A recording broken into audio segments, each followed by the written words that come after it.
할렐루야. 하나님의 놀라운 사랑과 은혜가 오늘 예배를 드리는, 특별히 이 예배의 자리에 나온 우리 성도님들의 심령 가운데 잔잔하지만 깊은 은혜가 임할 수 있기를 바랍니다. 아멘. 여러분, 성경은 신자를, 예수 믿는 사람을, 성도를 뭐로 비유를 하냐면은 군사로 비유를 합니다. 그러니까 옛날 성경에는 군사, 요즘 개역 개정판에는 병사 이렇게 되어 있는데, 한마디로 말씀을 드려가지고 성도는, 신자는 군인이라는 것이죠. 그런데 후안 카를로스 목사님은 오늘날 교회는 군사가 아니라 유치원생과 같다는 거예요. 여러분, 성도가 군사면은 교회는 뭐가 돼야 됩니까? 군대가 돼야 되죠. 그런데 이 후안 카를로스 목사님은 군대는커녕 유치원과 같다, 성도가, 군인은커녕 유치원생과 같다, 돌봐야 될 아이들이 가득한 유치원과 같다, 이렇게 표현을 해놓았어요. 여러분, 이 군인과 유치원 아이는 달라도 너무 다릅니다. 군인은 무엇이든지 시키면 일을 할 수 있는 일꾼이라면은, 유치원 아이들은 그야말로 일을 시킬 수 없을 뿐만 아니라 일을 할 수 없도록 방해하는, 어떻게 보면 일감에 가까운 것이죠. 먹을 걸 챙겨줘야죠. 옷도 유치원에 가려면 막 입혀줘야죠. 신발도 신겨줘야죠. 유치원에까지 데려다 줘야죠. 또 끝나면은 유치원에서 데려와야죠. 이건 일꾼이 아니라 일감이다, 이런 말씀이에요. 여러분, 어린아이의 특징이 에베소서 4장 14절 말씀에 보면은 나오는데, 뭐라고 표현해 놓았냐면, 밑줄 친 부분을 보면은요, 이 어린아이의 특징이 속임수와 잘 속는다는 거예요. 간사한 유혹에 빠져 유혹에 잘 빠진다는 거예요. 야야, 일로 와봐, 일로 와봐, 아저씨가 장난감 줄게. 그러면은 그 장난감에 한눈이 팔려가지고 그 아저씨 차에 올라탄다. 온갖 교훈의 풍조에 밀린다는 거예요. 밀린다는 거예요. 속임수에 잘 빠지고, 잘 속고, 유혹에 잘 빠지고, 밀리고, 그래가지고 한마디로 요동을 잘한다. 요동을 잘하는. 요동이라는 표현이 어떤 표현입니까? 이 중심이 없어가지고 왔다 갔다 한다는 것입니다. 잘 흔들린다는 것입니다. 신앙생활을 잘 하다가도 어떤 상황을 만나면은 중심이 무너져가지고 그야말로 요사바사를 잘한다. 그래서 뭔 일을 시키려고 해도 일을 시킬 수가 없다. 사고만 안 쳐도 다행이다. 반면에 여러분, 군사는요, 무슨 일을 시켜도 사실은 그 일이 굉장히 힘들고 어려운 일일지라도 아무 말 없이 순종한다, 복종을 한다, 토를 달지 않는다. 그래서 일을 시켜도 전혀 부담이 되지 않는다. 그런데 이 유치원 애들은 다르죠. 가끔 어떤 애들은요, 아침에 유치원 안 간다고 막 떼를 쓸 때가 있습니다. 오늘은 유치원 안 간다고 그냥 난리를 필 때가 있어요. 그래가지고 왜 안 가냐고 이유를 물어보면 그 이유도 아주 유치해요. 그래서 유치원입니다. 오늘 수업이 마음에 안 든, 선생님 마음에 안 들고, 친구가 마음에 안 들고,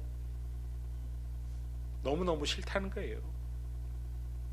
여러분, 이렇게 유치하게 되면 뭐가 문제냐면, 언젠가는 더 큰 문제를 만날 수가 있다. 그 수준이 유치하게 되면은 언젠가는 신앙생활을 할 때 문제가 발생하면 중도에 포기할 가능성이 높다, 이런 말씀이에요. 여러분, 내가 자꾸 시험에 빠진다는 게 뭐예요? 다른 게 아닙니다. 지금 내가 차원이 낮다는 것입니다. 잘하지 않았다는 뜻입니다. 그게 자꾸 문제가 되고, 그런 문제들이 자꾸 나를 힘들게 한다는 것은 그 환경이 나를 힘들게 하는 것이 아니라 사실은 내가 잘하지 않았기 때문이다, 이런 말씀이에요. 그래서 성경은 어린아이가 되면 안 된다고 우리에게 강력하게 촉구를 합니다. 에베소서 4장 14절 본문 말씀을 보면 이는 우리가 이제부터 어린아이가 되지 아니하여. 그러니까 어린아이가 되지 않는다는 말은 영적으로 어린아이가 되면 안 된다는 말이에요. 맨날 늘 유치한 주제로 헤매면 안 된다는 거예요. 제가 예전에 사역을 했던 교회에서는 목사님이 설교를 할 때 인상이 조금 이렇게 약간 쓰시면서 아주 근엄하게 설교를 하시는 분이었는데, 어느 날 성도님 한 분이 찾아왔어요. 교회를 다음 주부터 안 나오겠대요.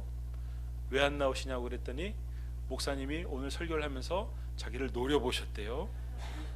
분명히 자기한테 뭔가 마음에 안 드는 게 평소에 있었던 것 같은데 오늘 특히 심했대요. 제가 보기에는 그 목사님 원래 그러신 분이거든요. 신방 안 왔다고, 인사 안 한다고, 인사 안 받아준다고, 늘 주제가, 시험에 드는 주제가 보면은 참 유치해요. 목사님은 저 사람만 사랑한다고, 반찬이 남았는데 누구는 챙겨주고 나는 안 챙겨준다고. 여러분, 그래서 성경이 지금 자라나야 된다는 거예요. 에베소서 4장 15절 말씀을 보면은 오직 사랑 안에서 참된 것을 하여 범사에 그에게까지 어떻게 해야 된다고요? 자랄지니라. 자라나야 된다는 거예요. 할렐루야. 제가 중학교에 들어갔을 때 참 충격적인 경험이 저한테 아직도 있는데, 제가 중학교 1학년 때 중학교 3학년 형아들이 있는 반에 이렇게 교실에 이렇게 지금은 뭐 학생 수가 얼마 되지 않지만 그때는 학생 수가 뭐 65명, 뭐 거의 뭐 60명 이상씩 되지 않았습니까? 그러니까 복도 저 끝까지 다 이제 3학년들인데 중학교 1학년 그 교실에 가면은 변성기가 아직 안 돼가지고 삐약삐약 소리가 들립니다. 근데 3학년 교실이 딱 하니까 그 복도 전체에서 웅성웅성 그래서 제가 굉장히 충격을 받았어요. 여러분, 자라나야 된다. 키도 자라나지만 1학년, 2학년, 3학년 올라가면서 수준이 올라가야 된다. 영적인 수준도 신체 못지않게 그 수준이 자라가야 된다. 올라가야 된다. 하나님은 우리의 수준이 멈춰 있는 것을 원하지 않으신다. 그래가지고 성경에 다시 15절 말씀을 다시 띄워줘 보세요. 하나님의 그 우리가 자라기를 간절히 바라는 마음이 어떤 단어에 표현이 되어 있냐면 범사에 자랄지, 늘 자라야 된다는 거예요. 오늘도 자라가지고 야 이분이 몇 년 전보다는 신앙이 이렇게 많이 자랐어. 그리고서 또 한 1, 2년 지난 뒤에 이렇게 보니까 와, 더 자랐네. 범사에 항상 멈추지 않고 더 자라나야 된다는 거예요. 어디까지 자라나야 된다는 거예요? 에베소서 4장 15절 보면은 범사에 누구에게까지 자라야 된다는 거예요?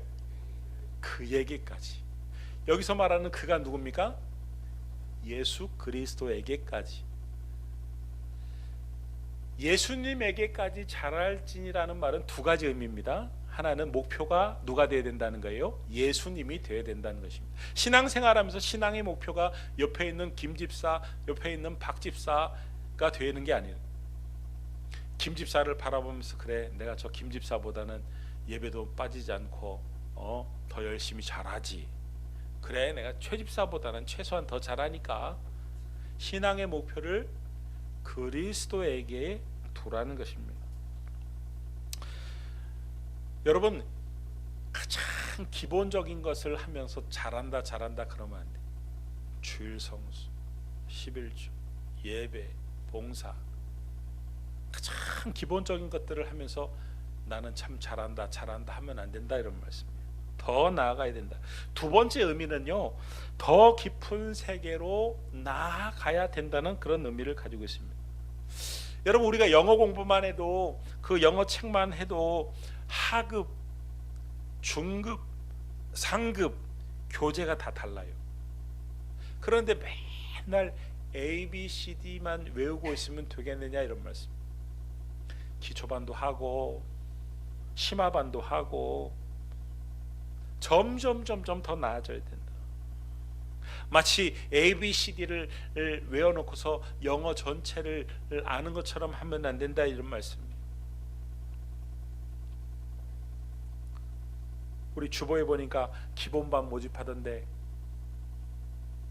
신앙생활하면서 하나님이 누군지, 예수님이 누군지, 교회가 어떤 것인지, 성경이 무엇인지 전혀 알지도 못하고 신앙생활하는 것은 장님이 코끼리를 더듬는 것과 똑같은 것입니다. 교회가 어떤 곳인지, 내가 왜 교회를 다녀야 되는지, 하나님이 어떤 분인지, 예수님이 어떤 분인지, 무슨 일을 하셨는지, 그분의 성품이 어떠하신지, 그분이 어떤 일을 지금도 하고 계시는지 알고서 신앙생활을 하는 것과 모르고 사는 것은 천지 차이다 이런 말씀입니다. 그러니까 이 기본반 안 하신 분들은요, 특히 신앙생활을 지금까지 하면서 기본반을 한 번도 안 했던 분들은 100% 반드시 하셔야 되고, 지금 내가 많이 잊어버렸다 그러면요, 다시 기본반에 참여하셔가지고 다시 기본부터 다질 수 있기를 바랍니다. 할렐루야.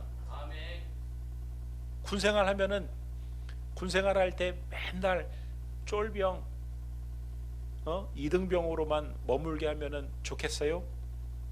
어떤 기대감으로 살아갑니까? 일병이 되고 상병이 되고 나도 병장이 되고 제대할 말을 막 기대하고 마찬가지. 영적인 세계도 마찬가지입니다. 점점 나아져야 돼. 점점 수준이 올라가야 되고, 병장이 맨날 그 이병 쫄따구처럼 행동하면 되겠느냐 이런 말씀.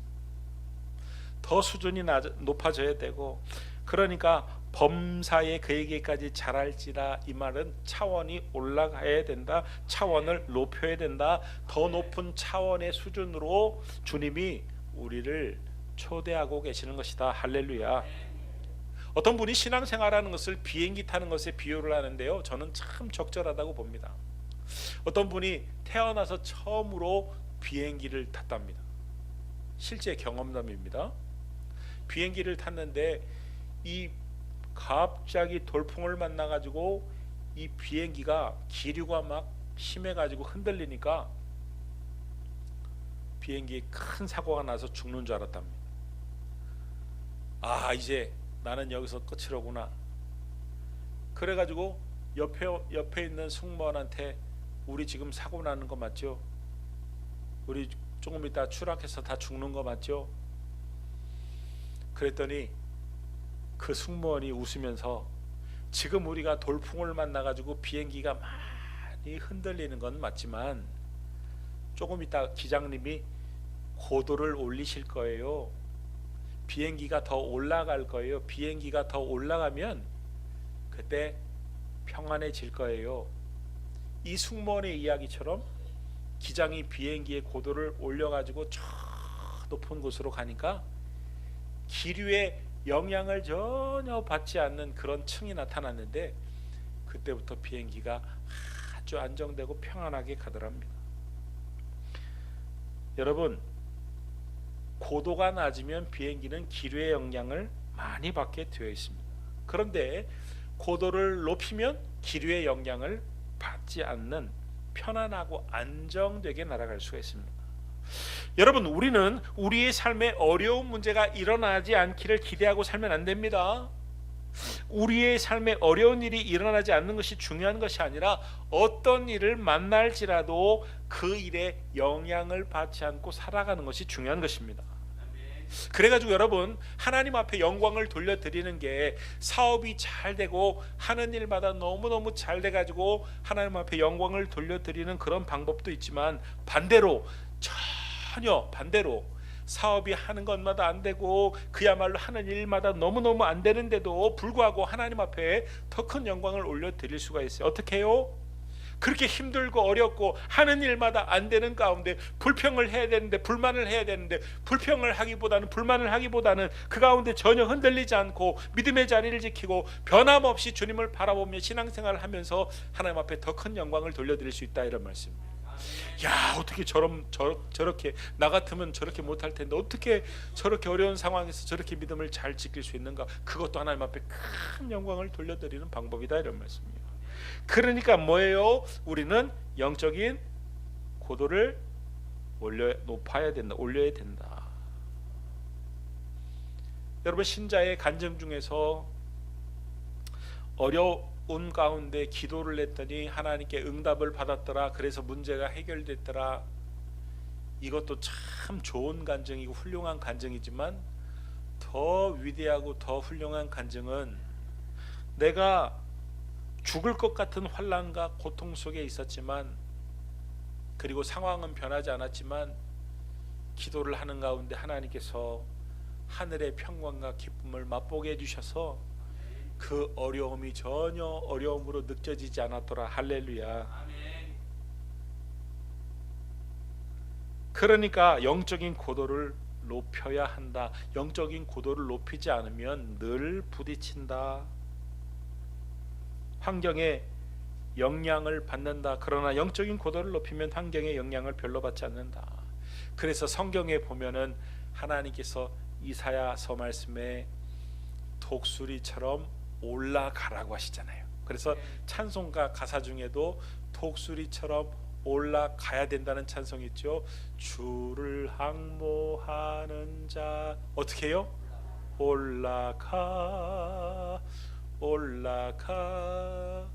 올라가야지 내려가면 안 돼요. 주를 항모하는 자 내려가 아니죠. 올라가야죠. 뭐처럼요?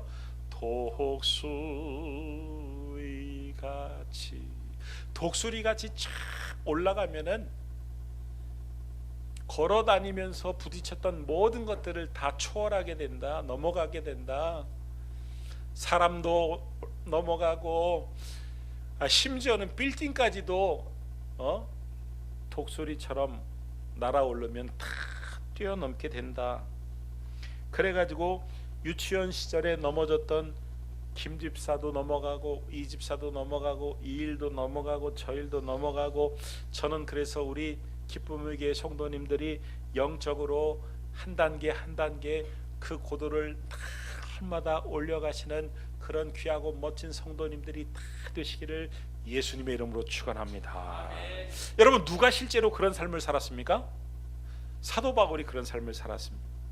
이 사도 바울은 환경에 전혀 짓눌려 살지 않았습니다. 환경에 떠밀려 살지 않았습니다. 이 사도 바울이 어떤 환경 가운데 신앙생활했습니까? 정말 어렵고 힘든 가운데 신앙생활했습니다.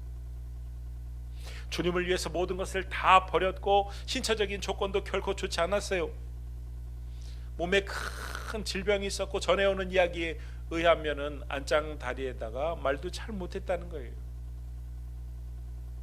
그런데다 사도 바울을 늘 죽이겠다고 쫓아다니는 40명의 사람들이 있었고, 강도의 위험, 강의 위험, 보면은 태장을 몇 대를 맞고 얼마나 많은 위험을 겪었는지 몰라요. 그 가운데 사람들에게 좋은 일을 하고도 착한 일을 하고도 복음을 전하고도 모함을 받아가지고 멱살을 잡혀가지고 감옥에까지 갇히는 그런 억울한 일을 당했어요. 그런데 사도 바울이 빌립보 감옥에 갇혀가지고 빌립보서를 기록을 했는데, 여러분, 감옥에서 편지를 쓰면 어떤 내용의 편지를 쓰겠습니까?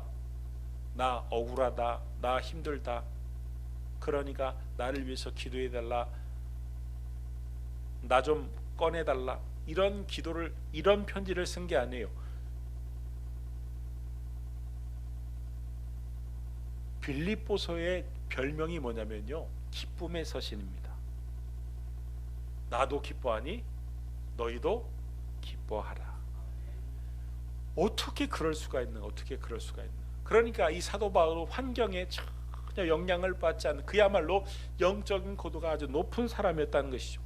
여러분 기억하시죠? 바울이 빌립보 감옥에서 찬송하고 기도하고 그랬더니 옥문이 열렸어요.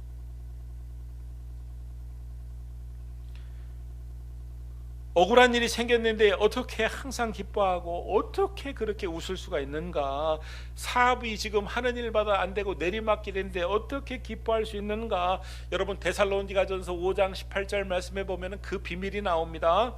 데살로니가전서 5장 18절 말씀을 보면 범사에 감사하라, 이것이 그리스도 예수 안에서 너희를 향하신 하나님의 뜻이니. 여러분, 그리스도 예수 안에서만 빼고 성경을 읽어볼게요. 범사에 감사하라, 이것이 너희를 향하신 하나님의 뜻이니라 말이 됩니다. 그런데 왜 그리스도 안에서가 중간에 이렇게 삽입이 되어 있을까요? 바로 이것이 바로 비밀이라는 거예요. 해답이라는 거예요. 그리스도 안에서 가능하다는 것입니다.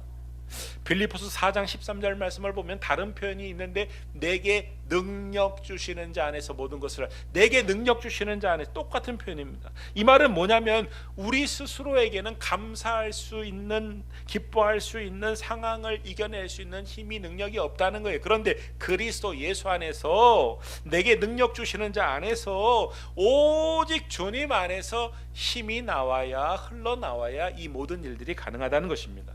그러니까 영적인 고도를 높이면 주님께서 이길 힘을 주신다는 거예요. 견딜 힘을 주신다는 거예요. 극복할 힘을 주신다는 거예요. 할렐루야. 그러니까 우리가 해야 할 일은 영적인 고도를 높여야 된다는 것입니다. 거기에 집중해야 된다는 것입니다.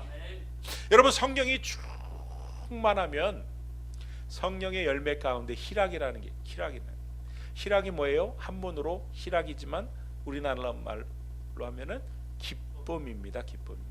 성령의 열매가 기쁨이에요. 그러니까 성령이 충만하면 이 기쁨이라는 것을 열매로 자연스럽게 맺힌다는 거예요.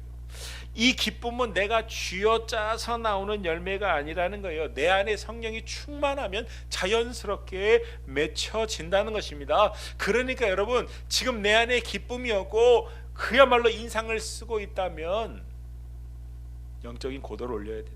성령이 충만하면 된다는 거예요. 그래서 예수님께서 나무와 가지로 비유를 하셨어요. 나는 나무고 너희는 가지인데, 너희가 내 안에 잘 붙어 있으면 열매를 맺어. 요한복음 15장 5절 말씀을 보면, 나는 포도나무, 우리 같이 한번 읽어보겠습니다. 시작.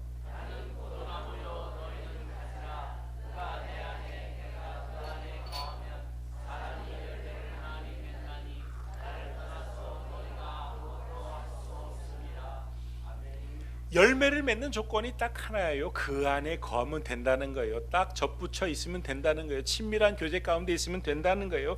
그러면 열매를 어느 순간이 되면 자연스럽게 맺게 된다는 거예요. 여러분, 항상 기뻐하라고 그랬다고, 범사에 감사하라고 그랬다고, 쉬지 말고 기도하라고 그랬다고, 기뻐요, 기뻐요, 기뻐요, 감사해요, 감사해요. 24시간 어떻게 그럴 수 있습니까? 24시간 우리가 어떻게 기도할 수 있습니까? 여러분, 항상 기뻐하고 범사에 감사하고 쉬지 말고 기도하라는 말이 어떤 의미예요? 한마디에 한마디에 주님과의 친밀한 교제를 유지하라는 것입니다. 주님과 지속적인 교제의 삶을 살아야 된다는 거예요. 그러면 주님 안에 있는 기쁨이, 주님 안에 있는 기도가, 주님 안에 있는 감사가 우리의 삶에 자연스럽게 밀려 들어오게 되는 것이 어느 순간 열매를 맺게 된다는 것입니다. 그래서 바울이 이것을 이렇게까지 표현했습니다. 아주 기가 막히게 표현해놨어요. 빌립보서 1장 20절에서 21절 말씀을 보면 그 끝에 뭐라고 표현을 해놨냐면, 이는 내게 사는 것이 그리스도니. 내가 사는 것이 그리스도다. 이 말은 무슨 말이냐면, 주님과 얼마나 친밀하게 교제를 나누고 사는지, 내 삶이 곧 그리스도의 삶이라는 거예요.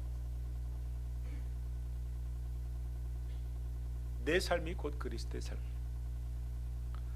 그리스도와 친밀하게 살다 보니까 기뻐하려고 기뻐하는 것이 아니라 내 안에 자연스럽게 기쁨이 흘러나온다는, 기도하려고 기도하는 것이 아니라 그냥 기도가 그냥 자신의 삶이 되었다는 거예요.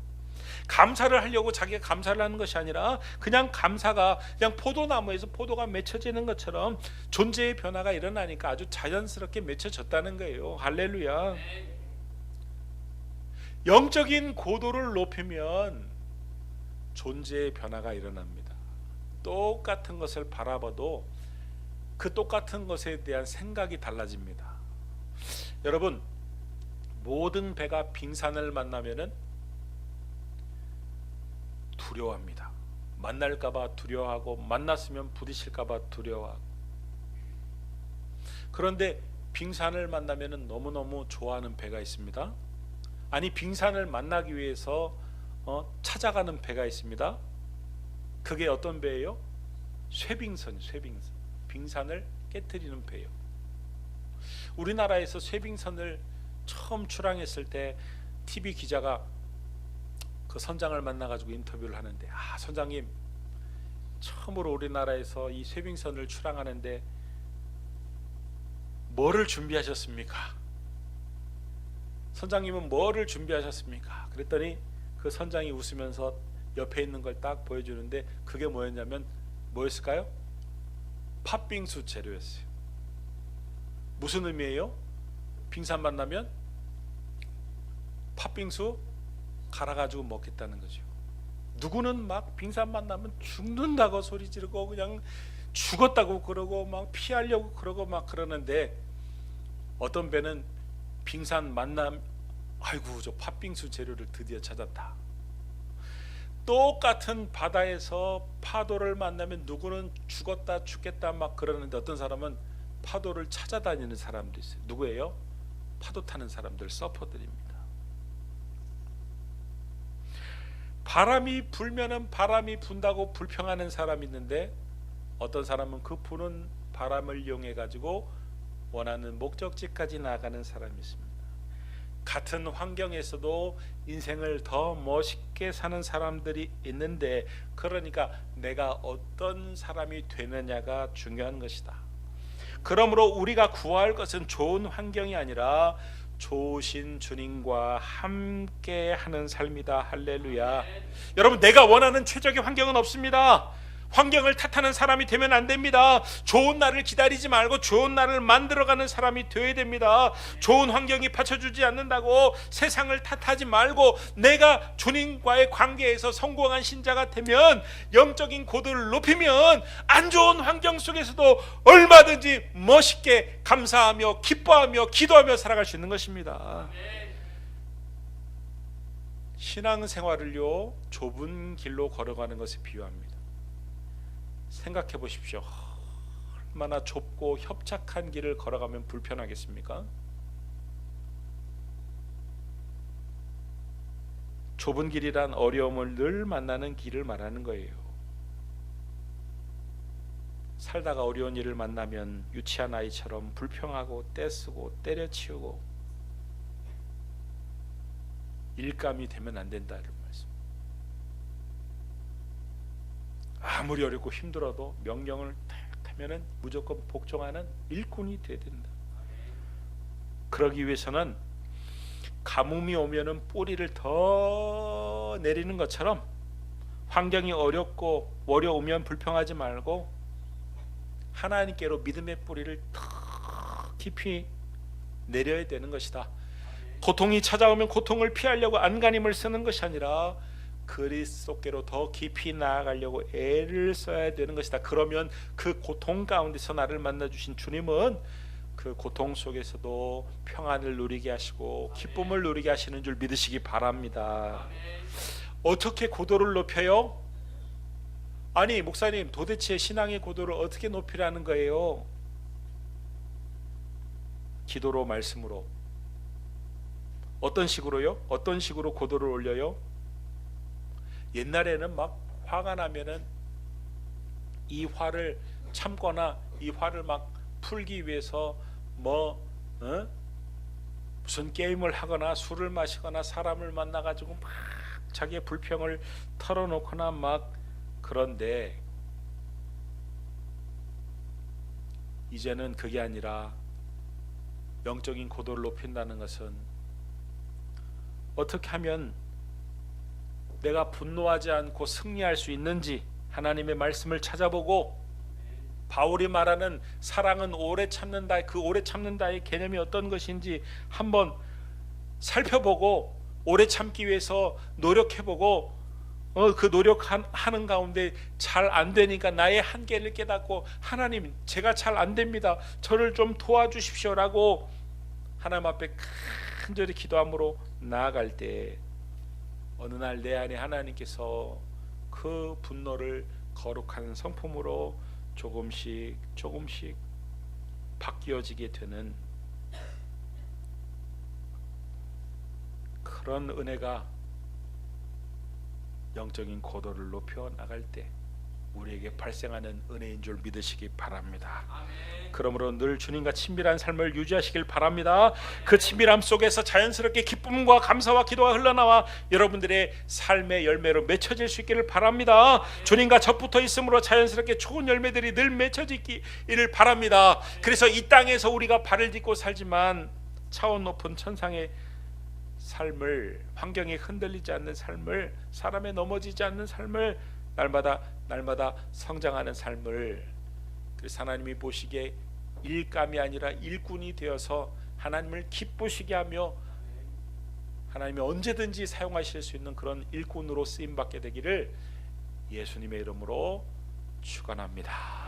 기도하겠습니다. 하나님, 우리가 어린아이와 같이 일감이 되지 않게 하시고 믿음이 장성한 분량까지 그리스도에게까지 자라나는 일꾼들이 되게 하여 주시옵소서. 예수님의 이름으로 기도드립니다. 아멘.